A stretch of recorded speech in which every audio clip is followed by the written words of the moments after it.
Hello बच्चों, कैसे हैं आप सभी। आशा करता हूं कि आप सभी स्वस्थ और मस्त होंगे और अपनी तैयारी बढ़िया से कर रहे होंगे। ठीक है, तो आप सभी को पता ही होगा कि फिजिक्स का प्रश्न आपको कराया जा रहा है। पहला प्रश्न हो चुका है। जो अभी तक न देखे हों जा करके ज़रूर देख लीजिएगा। उसका लिंक आपको डिस्क्रिप्शन बॉक्स और कमेंट बॉक्स दोनों जगह पर आपको मिल जाएगा।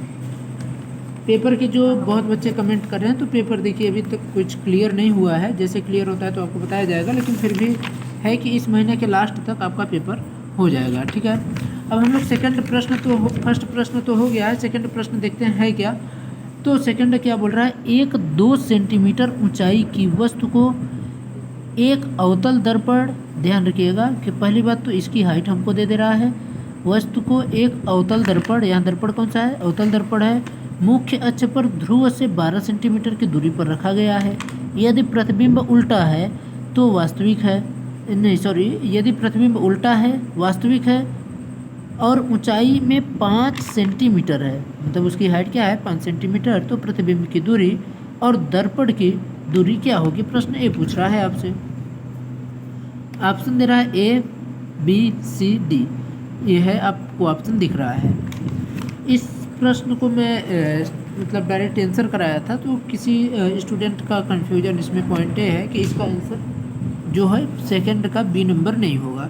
अब बी नंबर कैसे होगा, मैं इसको आपको पूरे सोल्यूशन के साथ आपको दिखाऊंगा। कहीं कहीं पर आप इसका आंसर सी पाएंगे, कहीं पर बी पाएंगे, तो उसमें भी मैं आपको बताऊंगा कि कारण क्या है कि इसका आंसर बी होगा, सी क्यों नहीं होगा।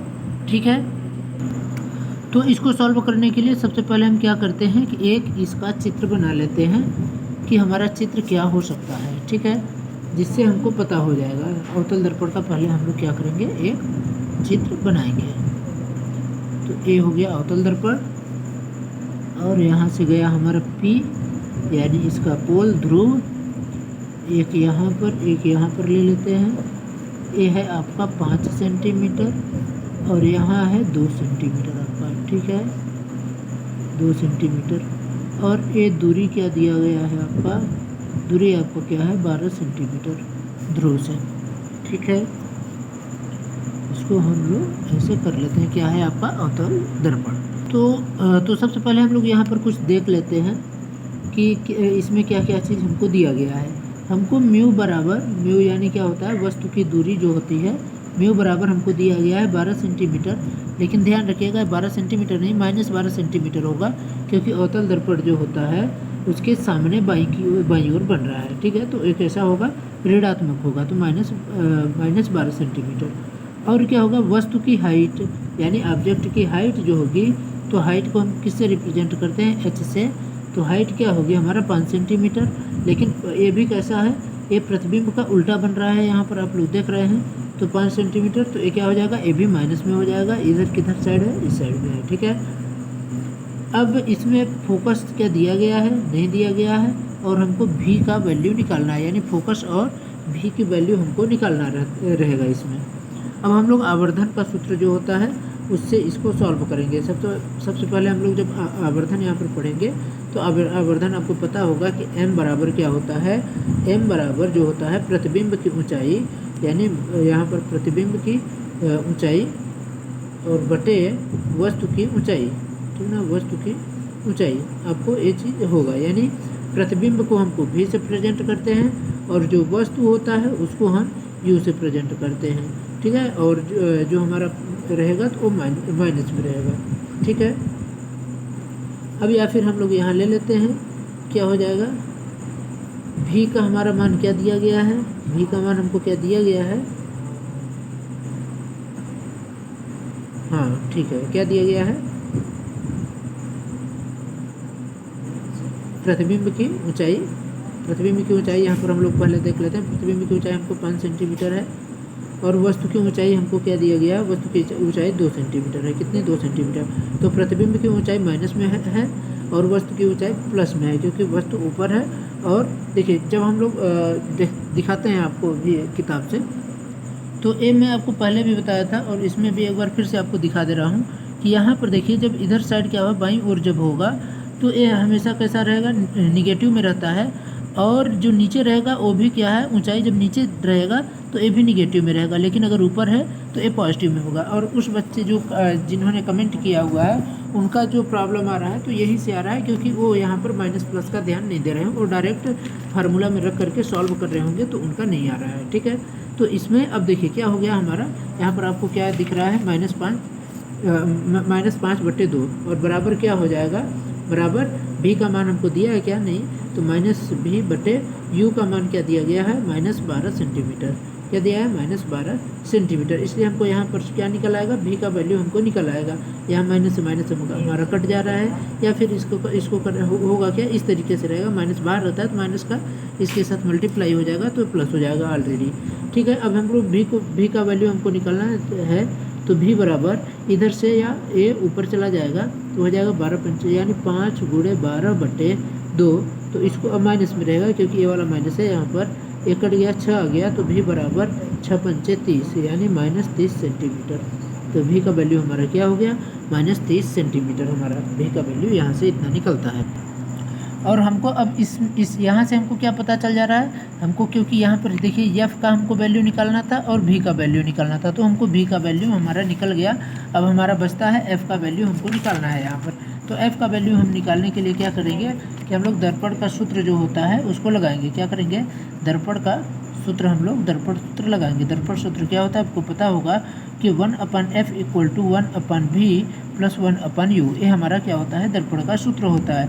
तो 1/f के स्थान पर हम लोग वही रहने देंगे, 1/f ही, क्योंकि हमको f की वैल्यू निकालना है। 1/v का वैल्यू क्या दिया है, 1/v का वैल्यू -30 सेंटीमीटर, प्लस u का वैल्यू हमारा क्या दिया गया है, u का वैल्यू हमको 12 सेंटीमीटर दिया गया है। कितना, -12 सेंटीमीटर, तो प्लस 1/-12 सेंटीमीटर। ठीक है, ये हो जाएगा -12। माइनस और प्लस का मल्टीप्लाई जो होता है वो माइनस होता है, तो ये क्या हो जाएगा 1/30, ये भी माइनस में है, और -1/12 ये हो गया। अब इसका क्या हो जाएगा, हम एलसीएम जब लेंगे तो 12×5 = 60 होता है और 30 दूना 60 होता है, तो हमारा एलसीएम निकलेगा, ये 60 निकलेगा। तो 30 दूना 60 होता है, 2 माइनस में ही रहेगा क्योंकि इसका भी चिन्ह माइनस में, इसका भी, और 12×5 = 60 यहाँ पर आपका आ गया, 12×5 = 60 × 1, तो ये आ गया हमारा। ठीक है, तो इसलिए 1/f = हमारा क्या हो जाएगा, -2 और -5 -7/60 हो गया। ये हमारा ये निकल रहा है। ठीक है, तो हमारा f का वैल्यू क्या हो जाएगा, f का वैल्यू बराबर, क्योंकि ये अभी ऊपर नीचे मतलब नीचे में है 1/f, तो हम जब ऊपर करेंगे तो ये वाला ऊपर चला जाएगा, ये भी ऊपर चला जाएगा और ये नीचे आ जाएगा। तो क्या हो जाएगा, f का वैल्यू, या फिर हम इसको 75 करके भी कर सकते हैं, मतलब किसी भी तरीके से जिसको जो समझ में आए तो उस तरीके से आप कर सकते हैं। यानी क्या हो जाएगा, 60/7। अब इसको हम लोग क्या कर लेंगे, इसको हम काट लेंगे, तो 8 × 7 = 56 होता है, और ये देखिए माइनस का चिन्ह रहेगा हमारा, यहाँ पर माइनस का जो चिन्ह रहेगा, 8 × 7 = 56, और बचा कितना हमारा 4 बचा, तो 8 × 7 = 56, सॉरी हाँ 8 × 7 = 56, और फिर हमारा बचता है 4, तो 4 और 0 मान लेते हैं दशमलव में, तो 40 हो जाएगा। तो 7 6 × 7 = 42 होता है, और 7 × 5 = 35 होता है। तो यहाँ पर हमारा 8.5 आएगा, लेकिन हम इसको लगभग 6 के करीब हमारा आ रहा है। ठीक है, तो ये हमारा एग्जैक्ट नहीं आ रहा है, लेकिन लगभग है, क्योंकि ऑप्शन में हमको फिर वो नहीं मिल पाएगा जो हमको निकालना है। ठीक है, फिर हम लोग एक बार फिर से इसको चेक करते हैं, देखते हैं क्या है, क्योंकि ऑप्शन के हिसाब से ही हमको करना रहेगा, क्योंकि इसमें 8.6 ही दे रहा है और बाकी तो दे नहीं रहा है। ठीक है, हम लोगों का पहला चीज़ तो मिल गया कि माइनस में ये हमारा v का वैल्यू है, और यहाँ पर जो है फोकस की वैल्यू क्या होगी, ये भी माइनस में आ रहा है। आप लोग यहाँ पर देख रहे हैं कि इसमें हमको जो सॉल्व करना था, तो f के वैल्यू क्या हो गया, -8.6 लगभग में है, और v की वैल्यू हमारा क्या हो गया, v की वैल्यू जो हमारा निकला है -30 सेंटीमीटर। ठीक है, तो इस तरीके से आप सॉल्व कर सकते हैं। अगर इसको जल्दी में देखा जाए कि हम लोग इसको जल्दी से कैसे सॉल्व कर सकते हैं, तो सबसे पहले तो आप लोगों को क्या पता होना चाहिए, इसका एक चित्र पर, मतलब आपको माइंड में पता होना चाहिए इतना।